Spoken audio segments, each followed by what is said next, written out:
Mes chers collègues, la séance est ouverte.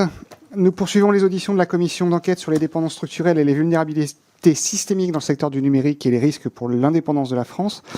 Nous recevons ce matin le directeur général de l'Agence nationale de la sécurité des systèmes d'information, l'ANSSI, Monsieur Vincent Strubel. Monsieur, je vous remercie d'avoir accepté de déplacer cette audition et de vous être libéré ce matin. Les missions de l'ANSSI sont au cœur des préoccupations de notre commission d'enquête. Quelle est votre analyse de la vulnérabilité des administrations publiques et plus généralement de l'économie française aux solutions et technologies numériques extra-européennes ? Pouvez-vous décrire l'action que mène l'ANSSI pour certifier des solutions souveraines ? Autant de questions qui feront l'objet de questions et d'échanges.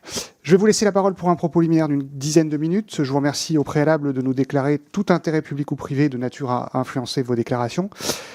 Auparavant, je vous rappelle que l'article 6 de l'ordonnance du 17 novembre 1958 relative au fonctionnement des assemblées parlementaires impose aux personnes auditionnées par une commission d'enquête de prêter serment de dire la vérité, toute la vérité, rien que la vérité. Je vous invite donc à lever la main droite et à dire « je le jure ». Je le jure. Merci. Je vous cède la parole. Merci, Monsieur le Président, Madame la rapporteure. Alors, je sais que ce n'est pas strictement... le mot ne figure pas dans l'intitulé de votre commission, et je professe régulièrement à me méfier de ce terme-là, mais je comprends qu'il y a quand même derrière tous ces sujets-là des questions de souveraineté.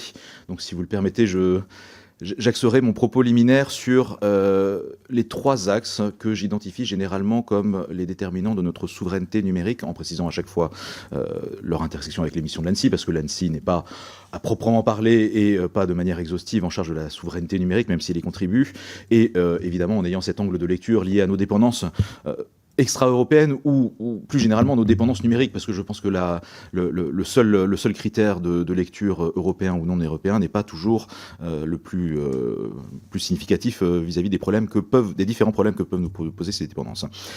Donc je rappelle rapidement, à titre d'introduction, que pour vue de l'ANSSI, la souveraineté numérique, ça recoupe trois enjeux. Ça recoupe la cybersécurité au sens propre, c'est-à-dire ne pas être une victime facile de cyberattaques, parce que quand l'État échoue à protéger les données des concitoyens, quand les services publics sont paralysés par des cyberattaques, par des attaquants qui ne sont même pas des États, qui peuvent être du crime organisé, voire pas organisé du tout, toutes ces atteintes à la sécurité sont des atteintes fondamentales à la souveraineté, et y répondre et les éviter autant que possible est la mission fondamentale de l'ANSSI. Le deuxième pilier de la souveraineté numérique, de mon point de vue, c'est celui du droit. C'est d'appliquer notre droit, nos règles telles que nous les avons choisies, dans l'expression de la souveraineté telle qu'elle est définie dans notre Constitution, et de ne pas subir les règles définies par d'autres que nous, qu'il s'agisse de lois ou de règles du marché d'ailleurs, ne pas subir des règles sur lesquelles nous n'aurions pas de voix au chapitre, et ça renvoie à toute la question du droit extraterritorial, qui est un sujet de préoccupation pour l'ANSSI quand il se matérialise par des risques qui impactent nos missions.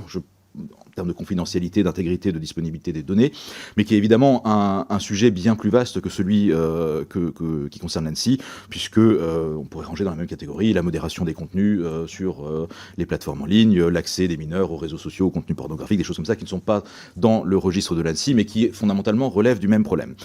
Et puis, troisième pan de ces enjeux de souveraineté numérique, c'est une liberté de choix d'usage dans les technologies qui sont critiques pour les missions de l'État, qui renvoient à des enjeux de politique industrielle qui n'est pas la mission première de l'ANSSI, même si elle y contribue, qui pose aussi, et j'y reviendrai, des contraintes sur nos missions à nous. Je les détaillerai un petit peu. Donc ce défi, le défi que nous posent les dépendances numériques se retrouve dans ces trois dimensions de la souveraineté numérique, avec... je le dis avant de rentrer dans le détail de chacun de ces piliers, le même défi fondamental de mon point de vue. Et moi, je vois ça avec un regard un peu historique. On est dans un moment de prise de conscience collective sur le fait que le paysage numérique que nous avons construit, nous l'avons construit dans les 30, 40 dernières années, qui correspondent globalement à cette parenthèse dorée pendant laquelle on parlait des dividendes de la paix, pendant laquelle on excluait un certain nombre de crises ou de tensions internationales qui reviennent sur le devant de la scène aujourd'hui. Et j'ai la conviction que ce moment historique se reflète aussi dans la manière dont nous avons conçu le numérique, un numérique pas assez sécurisé, avec des vulnérabilités omniprésentes, avec des dépendances qui ne sont pas maîtrisées, qui ne sont pas tracées, qui sont infiniment trop complexes, dans lesquelles les risques n'ont pas été verbalisés ou formalisés. Et quelque part, pour le dire crûment, nous avons coupé dans beaucoup de virages. Et quand je dis nous, c'est l'humanité dans la construction de ce paysage numérique.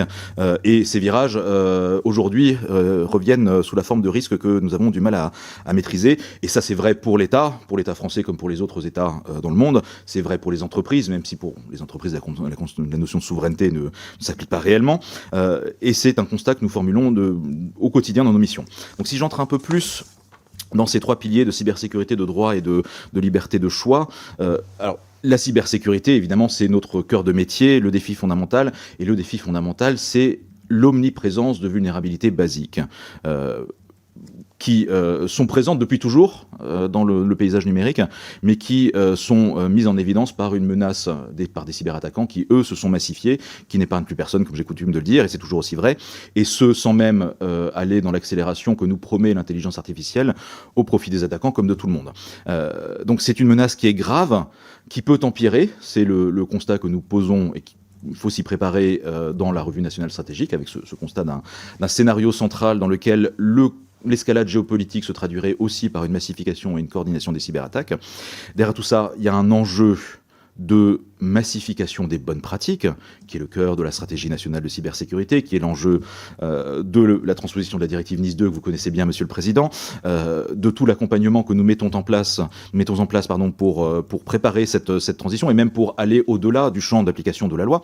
Mais au-delà des bonnes pratiques, il y a aussi, et évidemment c'est dans le cœur des préoccupations de votre commission, un enjeu de maîtrise des dépendances en ce qu'elles contribuent à notre vulnérabilité. L'ANSSI a publié, comme chaque année en mars, son panorama de la menace, qui détaille tout ce que nous avons vu en 2025. Un des constats majeurs de ce panorama, qui n'est pas nouveau puisqu'il s'inscrit dans une tendance générale, c'est les attaques que nous traitons sont de plus en plus liées à ce qu'on appelle, par mauvaise traduction d'un anglicisme, la chaîne de valeur ou la chaîne d'approvisionnement, c'est-à-dire tout ce qui contribue à faire le numérique tel qu'il est utilisé par les victimes. Ceux qui sont attaqués aujourd'hui, ce sont beaucoup les prestataires, les sous-traitants informatiques, qui sont de plus en plus une porte d'entrée dans les systèmes d'information des victimes finales des cyberattaques. C'est vrai pour les prestataires de maintenance, d'infogérance, de choses comme ça, c'est vrai aussi pour le cloud, parce que le cloud n'est pas exempt de vulnérabilité ou d'attaque. Les composants logiciels eux-mêmes sont de plus en plus attaqués, vulnérables à la source, soit parce qu'ils présentent des vulnérabilités qui ne sont pas corrigées, et je le dis sans y avoir une solution particulière, nous sommes collectivement et à l'échelle mondiale en train de perdre la bataille contre les vulnérabilités logicielles. Il y en a 18% de plus par an en moyenne sur chacune des 5 dernières années. On arrive à 50 000 vulnérabilités rendues publiques par an. Celles qui sont exploitées le sont pour le tiers d'entre elles dans la journée qui suit leur publication. Donc évidemment, ça va beaucoup trop vite pour être corrigé. Et je pense que cette bataille-là est perdue d'avance si le but, c'est la course à l'échalote pour corriger des vulnérabilités dans des logiciels. Tout ça est encore compliqué par la complexité, la réutilisation des chaînes de valeur logicielles. 2 exemples récents. 2 briques open source, petits composants open source, ont fait l'objet d'attaques en piégeage, c'est-à-dire des intrusions dans la communauté de développement de ces briques-là par des attaquants cybercriminels ou peut-être étatiques, je pense que c'est pas très clair à ce stade. Un logiciel qui s'appelle Axios, qui est un bout de JavaScript qui permet de faire des connexions, un bout de code Python, pour rentrer dans les détails, qui s'appelle LightLLM, qui permet de faire de l'intelligence artificielle. Des attaquants ont modifié à la source le code de ces logiciels. Donc on s'en est rendu compte vite, mais même en s'en rendant compte très vite, on a un énorme problème qui n'est pas nouveau, qui consiste à retrouver toutes les réutilisations de ces bouts de code qui sont recopiés, réintégrés dans d'autres briques. Et on a cet énorme problème de traçabilité que, sans doute par atavisme alsacien, j'exprime souvent sous cette forme-là.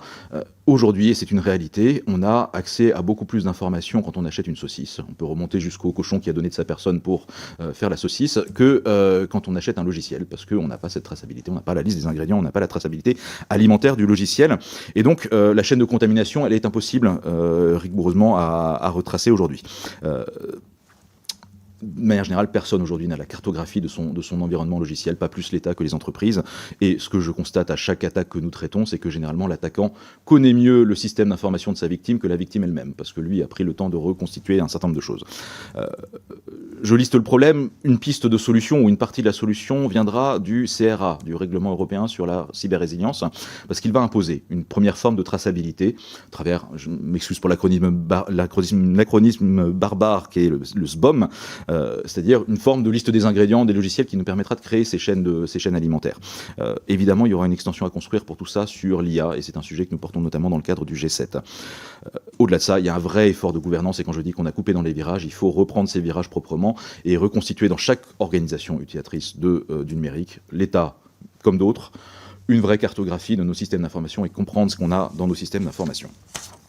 Si j'en viens au sujet du droit, là aussi c'est un enjeu qui empiète sur les risques de cybersécurité que nous avons l'habitude de traiter et que nous prenons en compte dans un certain nombre de cas. Je parle évidemment du droit extraterritorial pouvant conduire à des accès non maîtrisés sans voie de recours aux données. On peut penser au Cloud Act ou aux lois FISA américaines, on peut penser à la loi chinoise sur l'enseignement, on peut penser à d'autres exemples vraisemblablement dans le monde, parce qu'on a toujours cela en tête, mais c'est les plus parlants. On peut penser